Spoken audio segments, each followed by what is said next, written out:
Welcome back പ്രിയപ്പെട്ട പ്രേക്ഷകരെ. സമയം 9 മണി കഴിഞ്ഞ് 50 മിനിറ്റ്. ഇപ്പോൾ എത്തുന്ന മറ്റൊരു വാർത്ത.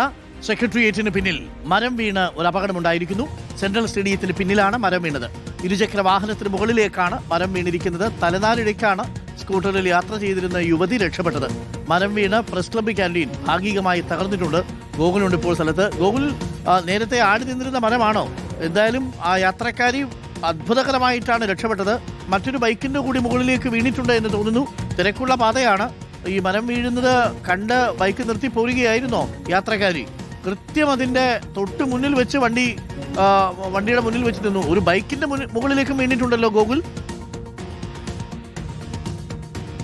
അരുൺകുമാർ, ഒന്നിലധികം വാഹനങ്ങളുടെ മുകളിലേക്കാണ് ഈ മരം വീണിട്ടുള്ളത്. നമുക്ക് ഈ ദൃശ്യങ്ങളിൽ നിന്ന് വളരെ പ്രകടമായി തന്നെ കാണാം. ഈ സ്കൂട്ടർ ഒരല്പനിമിഷം മുൻപ് ഇപ്പോൾ നിലവിൽ ഫയർഫോഴ്സ് ഡിപ്പാർട്ട്മെന്റ് വന്ന് ഇത് മാറ്റാനൊക്കെ ശ്രമം നടത്തി, പക്ഷേ മാറുന്നില്ല. എന്തായാലും ഈ വാഹനത്തിൽ ഇടിച്ച്, അതായത് വാഹനത്തിന്റെ മുകളിലേക്ക് മറിഞ്ഞു വീഴുകയായിരുന്നു എന്നുള്ളതാണ്. ഒന്നിലധികം വാഹനങ്ങൾ ഈ സമയത്ത് ഈ പ്രദേശത്തുണ്ടായിരുന്നു.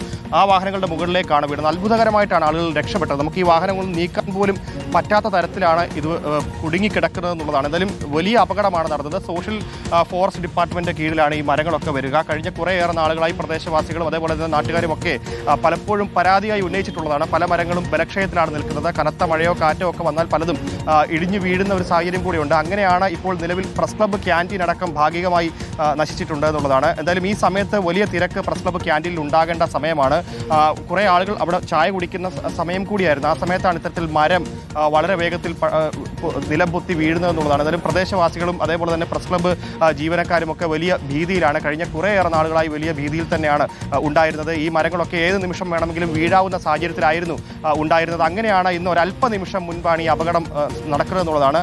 തലനാരിഴയ്ക്കാണ് ഈ വാഹനത്തിൽ ഉണ്ടായിരുന്നവരൊക്കെ രക്ഷപ്പെട്ടത്. ആർക്കും സാരമായ പരിക്കുകളോ കാര്യങ്ങളോ ഒന്നും തന്നെ ഇല്ല. സാധാരണഗതിയിൽ ഈ റോഡിൽ വലിയ തിരക്ക് ഉണ്ടാകേണ്ട സമയമാണ്. പ്രത്യേകിച്ച് ഈ സമര പരിപാടികളൊക്കെ ഉള്ള ദിവസം കൂടിയാണ്. അപ്പോൾ സ്വാഭാവികമായിട്ടും വലിയ തിരക്ക് ഉണ്ടാകേണ്ടതാണ്. ആ സമയത്ത് ഇപ്പോൾ ഈ റോഡിൽ വലിയ തിരക്ക് ഉണ്ടാകാതിരുന്ന ഒരു സാഹചര്യം കൂടി ഉള്ളതുകൊണ്ടാണ് ഇത്രത്തോളം വലിയ അപകടത്തിലേക്ക് കാര്യങ്ങൾ നീങ്ങാതെ ഇരുന്നെന്നുള്ളതാണ്. ചേട്ടാ, ഈ സമയത്ത് ഇവിടെ ഉണ്ടായിരുന്നോ?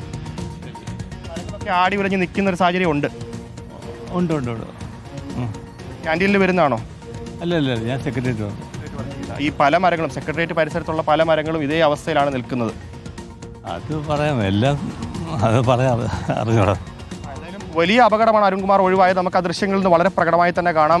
ഒന്നിലധികം 2 ബൈക്കുകളാണ് ഇപ്പോൾ നിലവിൽ കുടുങ്ങിക്കിടക്കുന്നത്. മാത്രമല്ല ഒരു ഓട്ടോയുടെ മുകളിലേക്കും കൂടി വാഹനം വീണിട്ടുമുണ്ടായിരുന്നു എന്നുള്ളതാണ്. അങ്ങനെ വലിയ അപകടമാണ് ഉണ്ടായത്. എന്തായാലും എല്ലാവരെയും ഇപ്പോൾ നിലവിൽ തിരുവനന്തപുരം മെഡിക്കൽ കോളേജ് ആശുപത്രിയിലേക്കാണ് മാറ്റിയിട്ടുള്ളത്. സാരമായ പരിക്കുകൾ ഇല്ല എന്നുകൂടി ഉള്ള കാര്യമുണ്ട്. എന്തായാലും വലിയ അപകടത്തിനുള്ള സാധ്യതയായിരുന്നു ഉണ്ടായിരുന്നത്. കാരണം പ്രസ് ക്ലബ്ബ് ക്യാൻറ്റീനൊക്കെ തുറന്ന് പ്രവർത്തിക്കുന്ന സമയമായതുകൊണ്ട് തന്നെ വലിയ തിരക്ക് ആ സമയത്ത് ഉണ്ടാകേണ്ടതാണ്. പക്ഷേ ഇന്നത്തെ ദിവസം വലിയ തിരക്ക് ഉണ്ടായിരുന്നില്ല. അതുകൊണ്ട് തന്നെ വലിയ അപകടം ഒഴിവായി. എന്തായാലും പ്രസ് ക്ലബ്ബ് ജീവനക്കാർ കൂടെ നമ്മോടൊപ്പം ചേരുന്നുണ്ട്. ചേട്ടാ, എത്ര മണിക്കത് ഉണ്ടാവുന്നത്?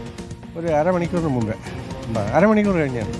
സാരമായ പരിക്കുണ്ടോ ഇപ്പോൾ കൊണ്ടുപോയവർക്ക്? ഇല്ല, ഒരു കൊച്ചിന് ചെറിയൊരു പരിക്കുണ്ട്. ജനലാശുപത്രി കൊണ്ടുപോയി. ശരി, എന്നുള്ളതാണ്. ഓക്കെ, എന്നാൽ വലിയൊരു അപകടം ഒഴിവായി കിട്ടി കേട്ടോ. സാധാരണ ആ പ്രസ് ക്ലബിന്റെ ആ ഭാഗത്തുകൂടി വണ്ടിയൊക്കെ പോകുന്ന സമയമാണ്. ആ സമയത്ത് ഇന്നിപ്പോൾ കാര്യമായിട്ട് ആൾക്കാർ ഇവിടെ വരാത്തത് കൊണ്ടായിരിക്കാം അപകടം ഒഴിഞ്ഞുപോയി എന്ന് വേണമെങ്കിൽ പറയാം.